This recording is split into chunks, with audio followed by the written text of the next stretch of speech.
Assalamualaikum warahmatullahi wabarakatuh. Kami dari kelompok 3 yang beranggotakan saya Muhammad Salahuddin Fadlul Fikri.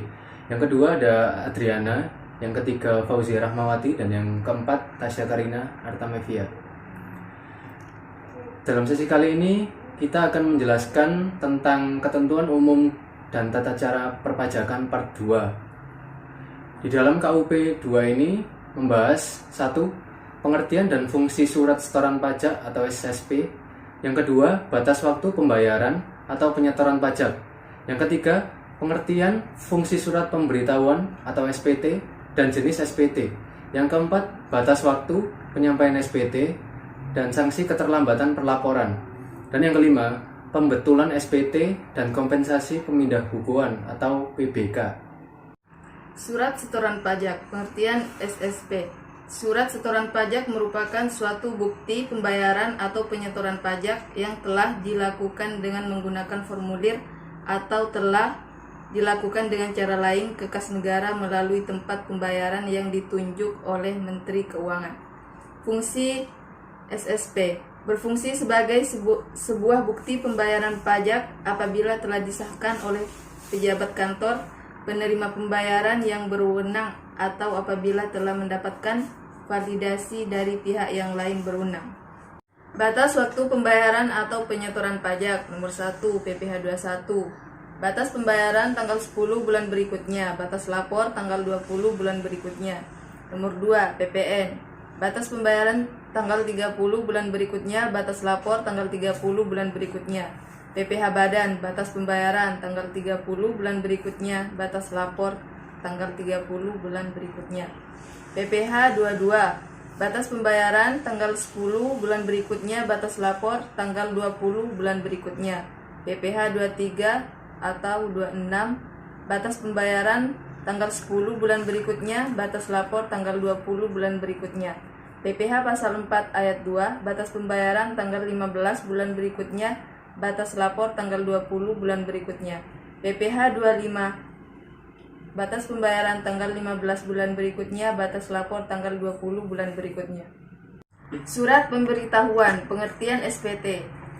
SPT adalah laporan pajak yang disampaikan kepada pemerintah Indonesia melalui Direktorat Jenderal Pajak. Ketentuan mengenai SPT diatur dalam Undang-Undang Nomor 28 Tahun 2007 tentang Ketentuan Umum dan Tata Cara Perpajakan. Fungsi SPT nomor 1, melaporkan pelunasan atau pembayaran pajak yang sudah dilakukan baik secara personal maupun melalui pemotongan penghasilan dari perusahaan dalam jangka waktu 1 tahun. Nomor 2, melaporkan harta benda yang dimiliki di luar penghasilan dari pekerjaan utama. Nomor 3, melaporkan penghasilan lainnya yang termasuk ke dalam kategori objek pajak maupun bukan objek pajak. SPT. SPT dibagi menjadi 3. Yang pertama ada SPT masa, yang kedua ada SPT tahunan, dan yang ketiga ada SPT pribadi. Batas waktu penyampaian SPT menurut jenis SPT. Yang pertama, jenis SPT pribadi. Batas waktunya adalah 3 bulan setelah batas akhir tahun pajak. Yang kedua adalah SPT tahunan. Batas waktu penyampaiannya 4 bulan setelah akhir tahun pajak. Dan yang ketiga, batas waktu penyampaian SPT masa. Batas waktunya adalah 20 hari setelah akhir tahun pajak. Si keterlambatan pelaporan SPT dibagi menjadi 3. Yang pertama ada SPT masa PPN. Telat lapor SPT masa PPN akan dikenakan denda sebesar Rp500.000. Dan yang kedua SPT PPh tahunan badan. Telat lapor SPT tahunan PPh badan akan dikenakan sanksi denda sebesar Rp1.000.000. Dan yang ketiga, telat PPh tahunan OP. Telat lapor SPT tahunan PPh orang pribadi akan dikenakan sanksi denda sebesar Rp100.000. Pembetulan SPT. Pembetulan SPT muncul ketika SPT yang ingin Anda revisi untuk tahun yang sama. Contoh, Sahala menyampaikan pembetulan SPT tahunan PPh tahun 2018, di mana berdasarkan hasil pembetulan menyatakan SPT lebih bayar. Oleh karena itu, pembetulan SPT pajak dapat dilakukan sampai dengan 31 Desember 2021. Kompensasi, PBK, dan restitusi. Kompensasi adalah pemberesan lebih pajak atau pemindahan lebih pajak untuk bulan selanjutnya. PBK atau pemindah bukuan adalah proses memindahkan pajak yang sudah dibayar atau proses memindahkan penerimaan pajak ke dalam masa penerimaan pajak yang sesuai. Restitusi adalah permohonan pengembalian pembayaran pajak yang diajukan wajib pajak kepada negara. Contoh, jika Diana membayar pajak bulan ini sebesar 300.000 dan ternyata jumlah pajak Adriana di bulan ini hanya 200.000, maka kelebihan uangnya sebesar 100.000. Kelebihan tersebut maka akan dikompensasikan dulu, lalu selanjutnya ke tahap pemindah bukuan. Jika Adriana tidak ingin uang lebih tersebut dipindahkan untuk bulan depan, maka Adriana berhak mengajukan restitusi kepada negara. Selanjutnya saya akan membahas tentang tagihan elektronik. Ada 5 macam tagihan elektronik. Yang pertama ada e-billing.